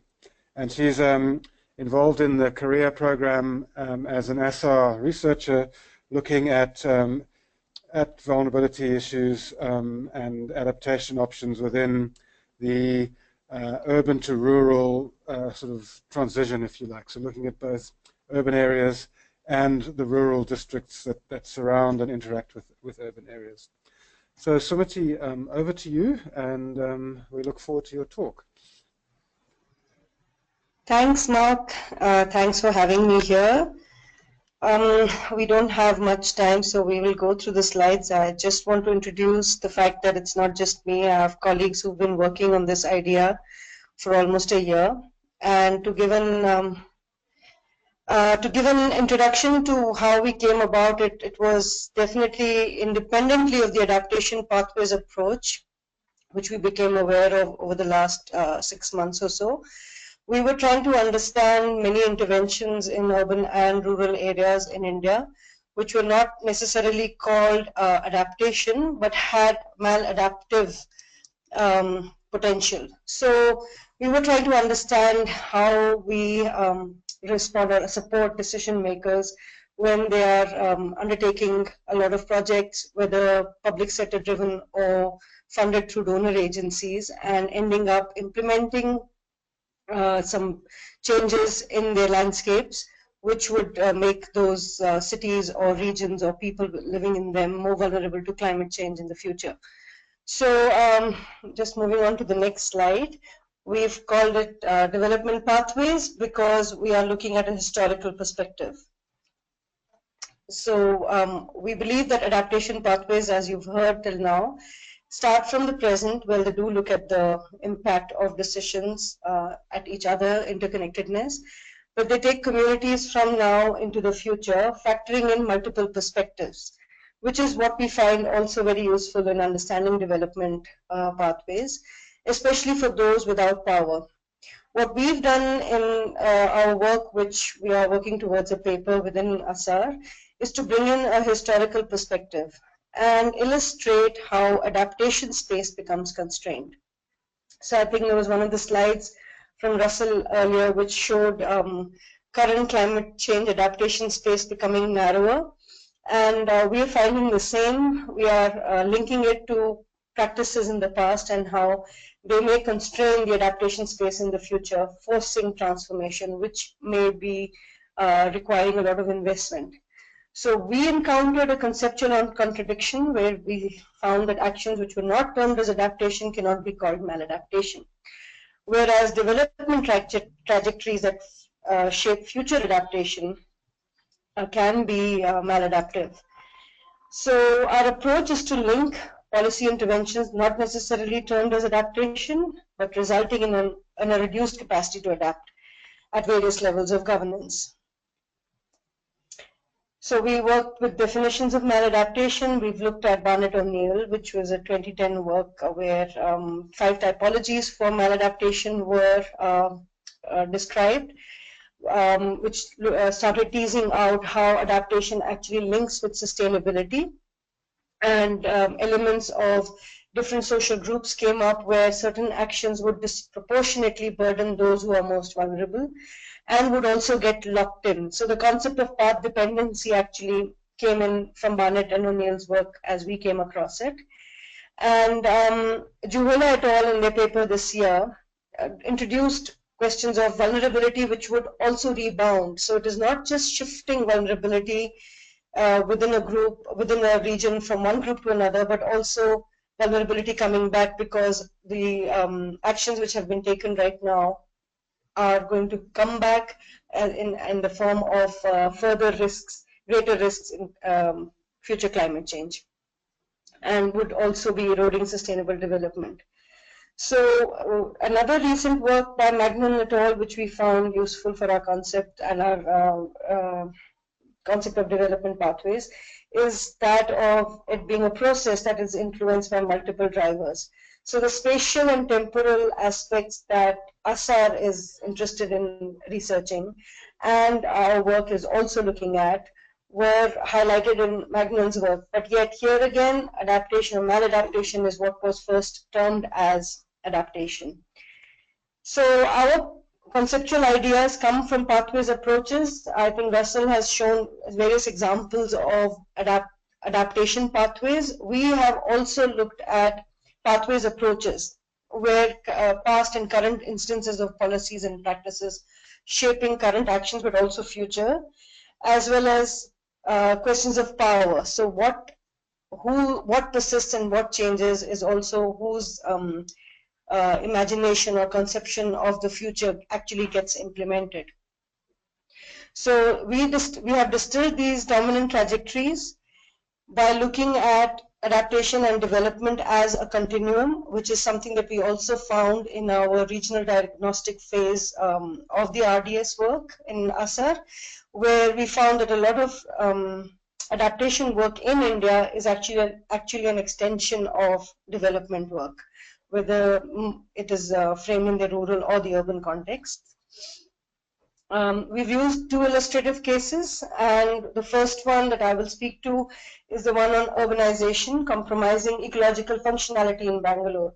So there is a very a well-conceived system, interconnected system of lakes, tanks, and streams that was in Bangalore for the last 400 odd years, and over time, the temporality, as you see, it gets embedded in the city system. So it not only serves the ecosystem functions of flood regulation, bioremediation, irrigation, etc., but then livelihoods start generating further around it in terms of fishing, in terms of, besides agriculture more. And it acquires cultural significance as well. However, due to rapid urbanization in the last 2 decades, one would say, there's been concretization and expansion of the city to such an extent that this network is basically defunct now.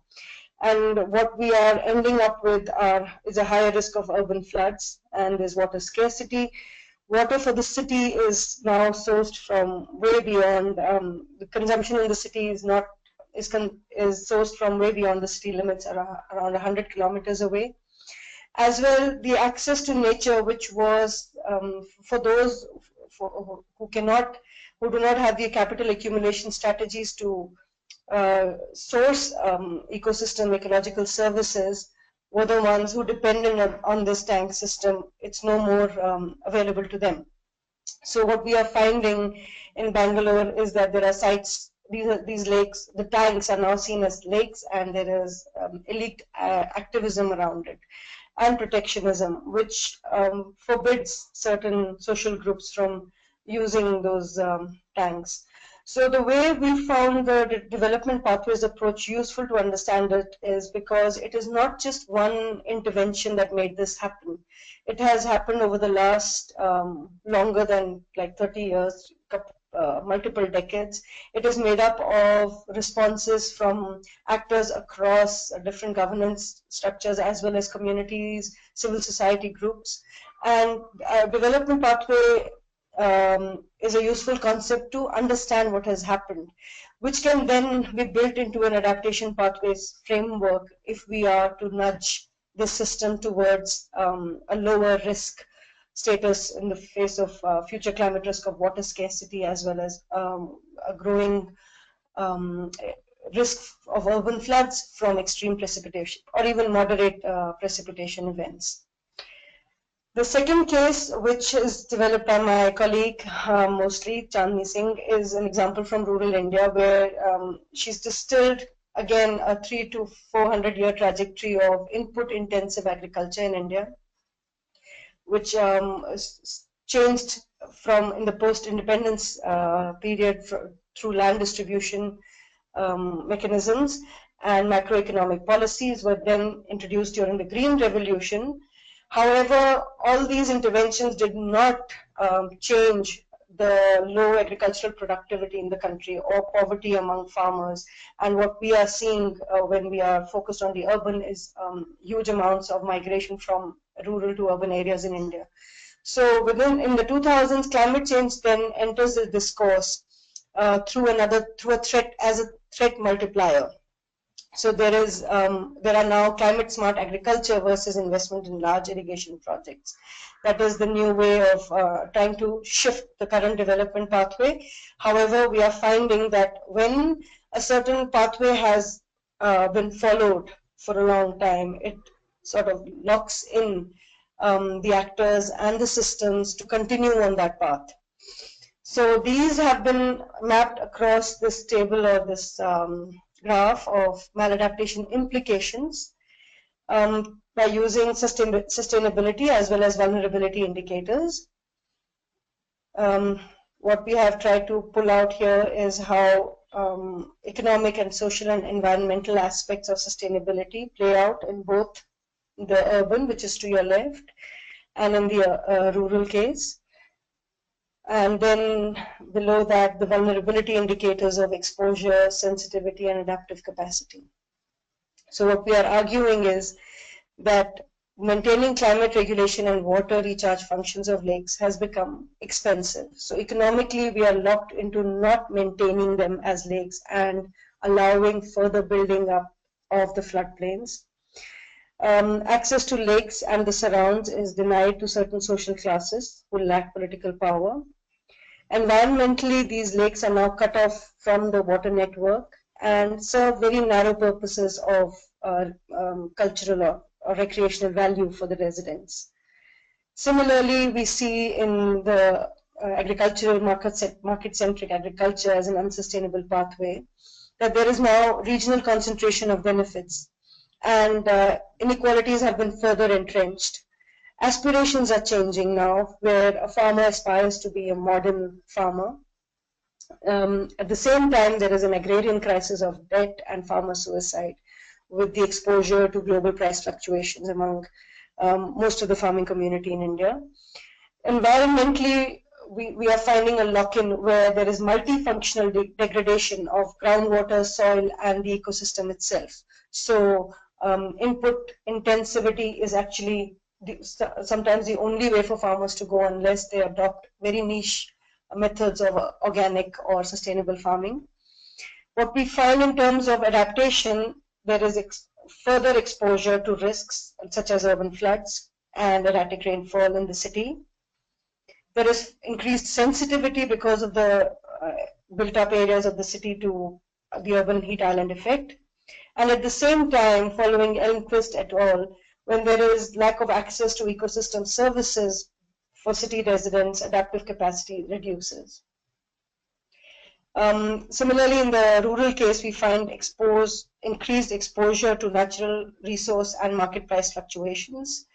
a lower diversification in cropping systems, which increases the sensitivity of these agrarian livelihoods. And then adaptive capacity is also lowered because institutions and processes are not adopting iterative learning, etc., and relying on input-intensive methods of farming.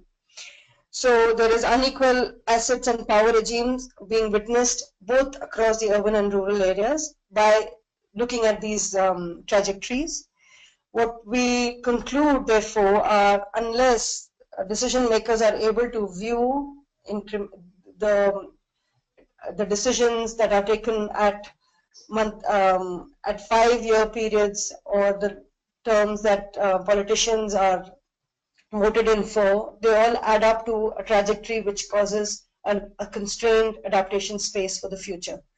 So we are exposing the locked-in vulnerability and the potential for maladaptation. So we are hoping that we will be able to influence decision-making by first tracing back and then working with communities as well as local and state actors to influence change through the project. And yeah, that's it. Okay, Sumati, thank you very much. So we are running a little bit over schedule, but we have now 15 minutes left until the end of the scheduled webinar. So we have a number of people who've submitted questions, and I think it would be best to go straight on to those questions. If anybody has an additional question they would like to ask verbally, please do raise your hand or send it through by chat. So the first question comes from Anna, and this is a question I think to James, but probably also to Russ, which is around whether the question of no regrets strategy is actually realistic. I don't think you really explained how you reach consensus about what a no regret strategy is, and the fact that there are often trade-offs between these strategies, between different stakeholders. So can you sort of explain if you do get to resolve that issue, or do you end up with contested no regret strategies? I suppose is the question. So the process that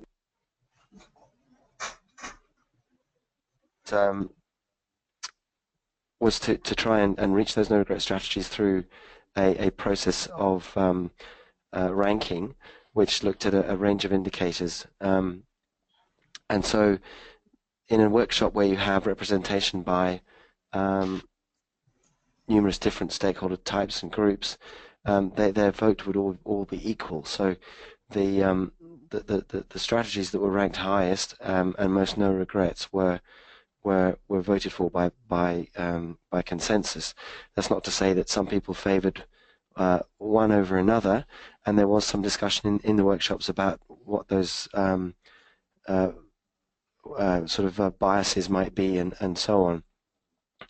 I think that, to be honest, as I admitted earlier, I think that these processes that we ran are too brief and not really geared yet to the sort of debate and trade-off analysis that you've identified, Anna, and that's why I think, and I said at the end, the capacity building process, let alone actually implementing adaptation pathways in development, takes a long time, because I think it requires iterative workshops to work through what those strategies actually mean, as you say, what the trade-offs really are.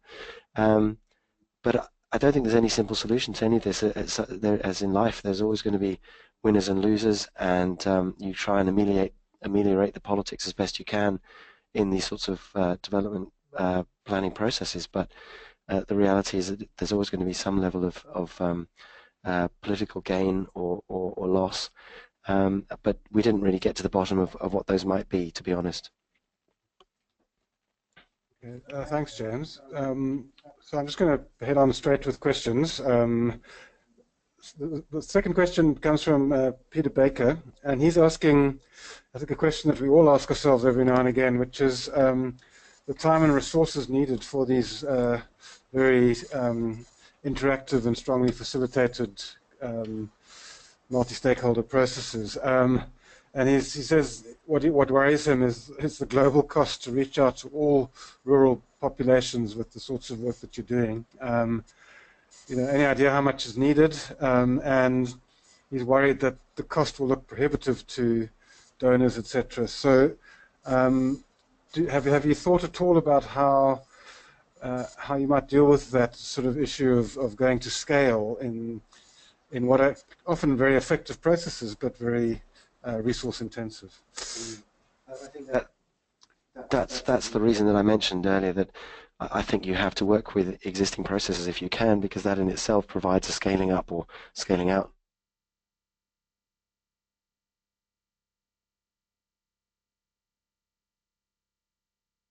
That are designing or advising within a country community development planning, then in theory it should be possible to scale them out.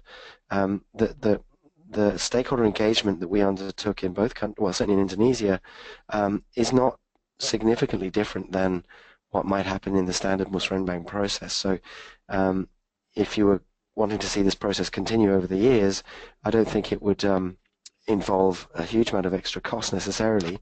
But you're right, at the very least, for us trying to instigate these processes, there is very little money. It is resource intensive, and we estimated from a review of projects that we've done like this in CSRO that you require at least $1.5 million, and you require at least 5 years just to instigate the process in a few case studies, let alone scale it out in, across countries or in other countries. If you were doing that, obviously, if you can pass the skills and capacity on to local stakeholders to do it, that's a different matter. So I just wanted to follow up there, which is kind of, as you said, pass on the capacity to almost to democratize, if you like, this kind of process. Do you have any examples where that's happened, or is that still a challenge that we need to sort of address in terms of how to make that happen so that you can have innovation spreading, if you like, and other people taking it up? In Indonesia, this is 2 years after the end of the project, which incidentally was cut short by a funding cut by a change of government in Australia. We have the National Finance Ministry looking to try and scale out the approach in musrembang.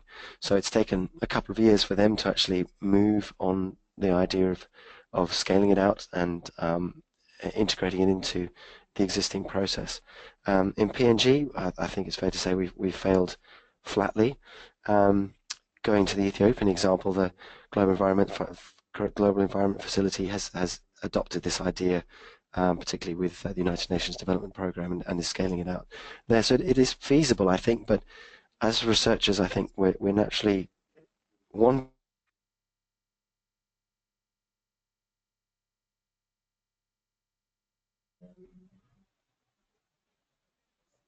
So you have some shock, which I think we just have to live with them.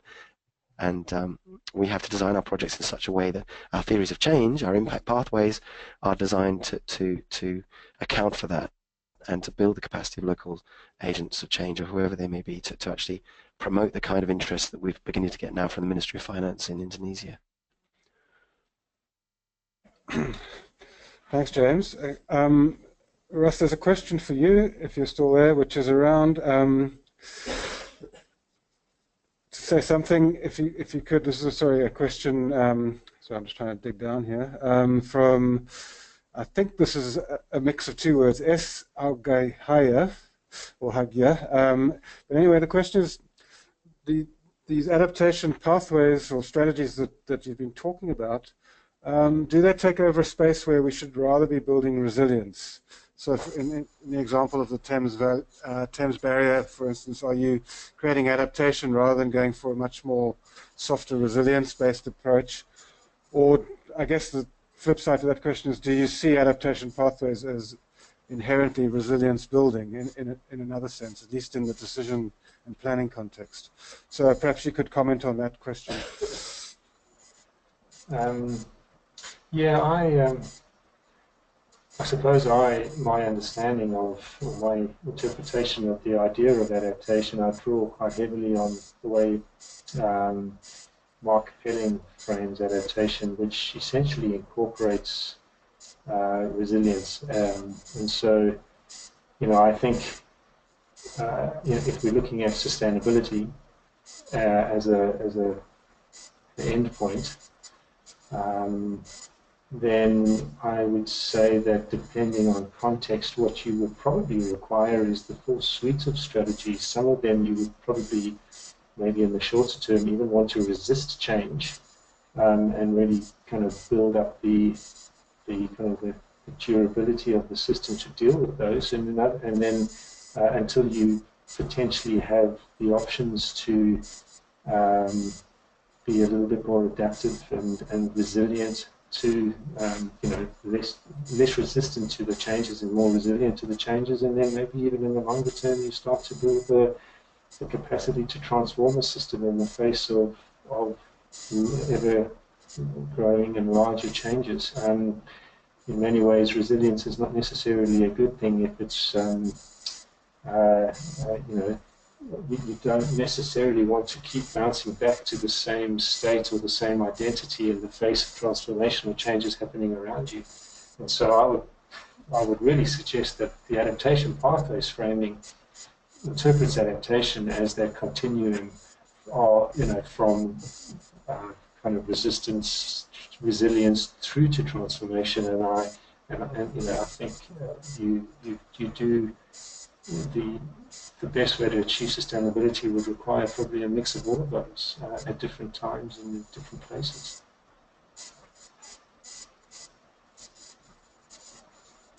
Okay, thanks, Ross, for that.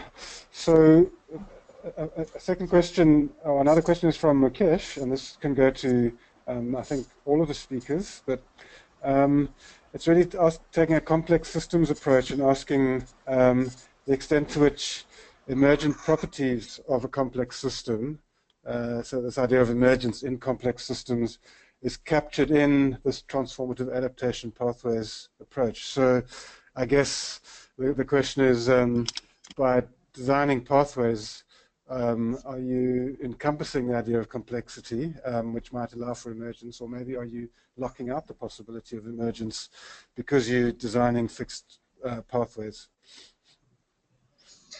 Can I take that, Mark? Sure, why don't you go first, Sumati? Okay, thanks.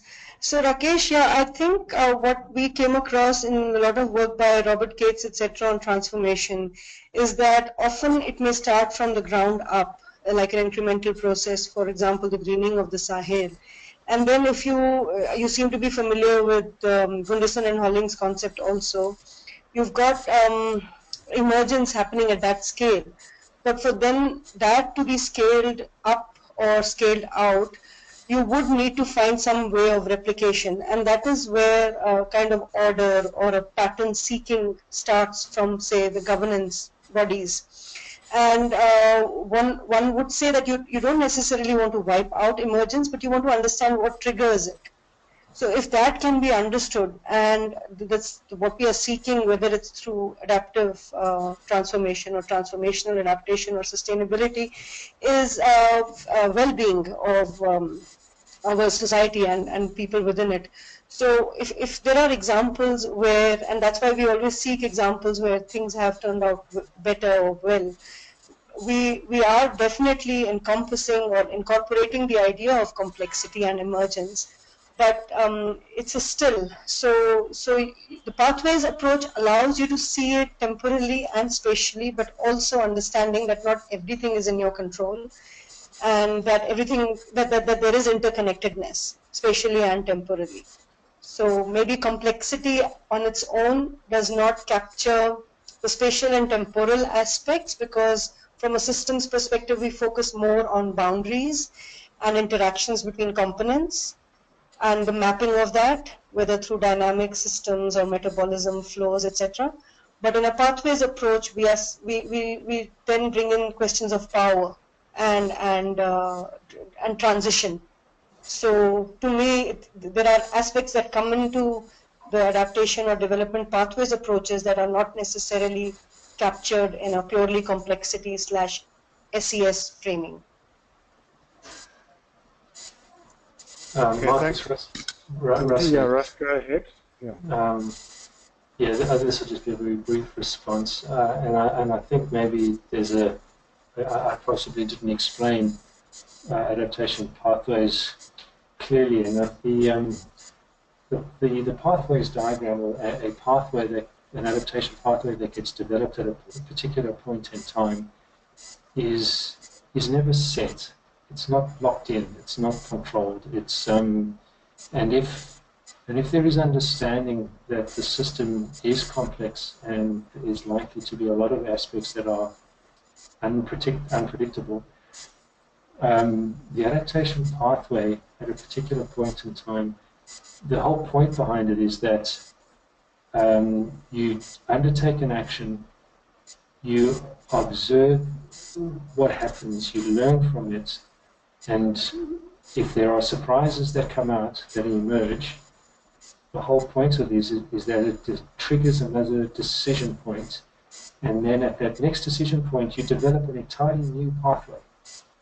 So adaptation pathway at a particular time can be represented as a static diagram, but each time you have a decision trigger, you develop an entirely new pathway, informed by your learning that you've actually had experienced over that. So I mean that's the crux of it. Adaptation pathways, I think, should be viewed as learning journeys in the face of novel, unprecedented change, because more often than not, we actually do not know how the system is going to change. So every decision you make is supposed to be set up in a way that you learn more about the system. So yeah, that's. Thanks very much, Russ. So I know James wants to quickly comment on that. I should just say that there has been a poll opened, which is to just ask you to quickly say where you are situated. So while James is giving his thoughts, if you could just click on the correct button for the region you're from, that'll be great. So James, over to you.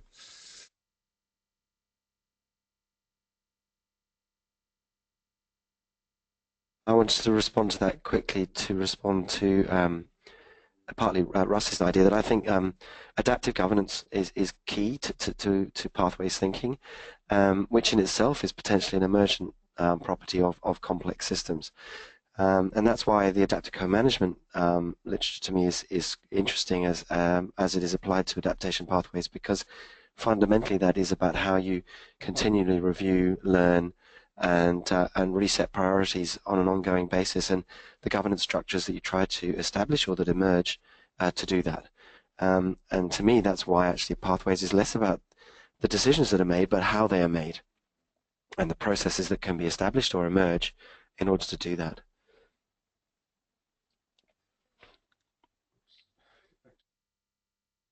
Okay, thanks very much for that final comment. We are now at the end of the scheduled period of the webinar, so I think in the interest of everybody's diaries, we should pull it to a close.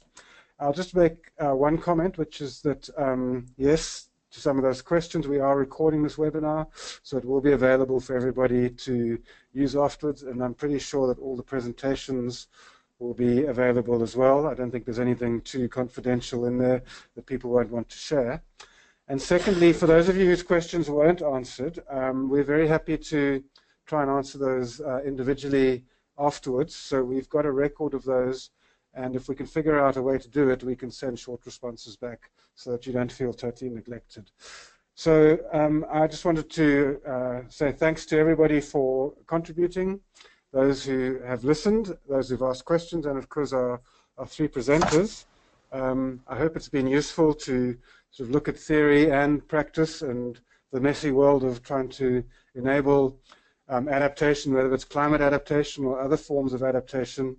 It's not easy, and the more we share, the more we can learn from each other and hopefully not repeat the mistakes that others have made. So This kind of sharing, I think, is very useful for everybody so that we can take what works and try and avoid what doesn't work as much as possible. So to everybody, enjoy the rest of your Friday, or for those of you who are on the other side of the world, enjoy your evening. And yeah, keep your eyes open for the next ASSAR webinar, which will be coming along in a couple of months' time. Thanks very much.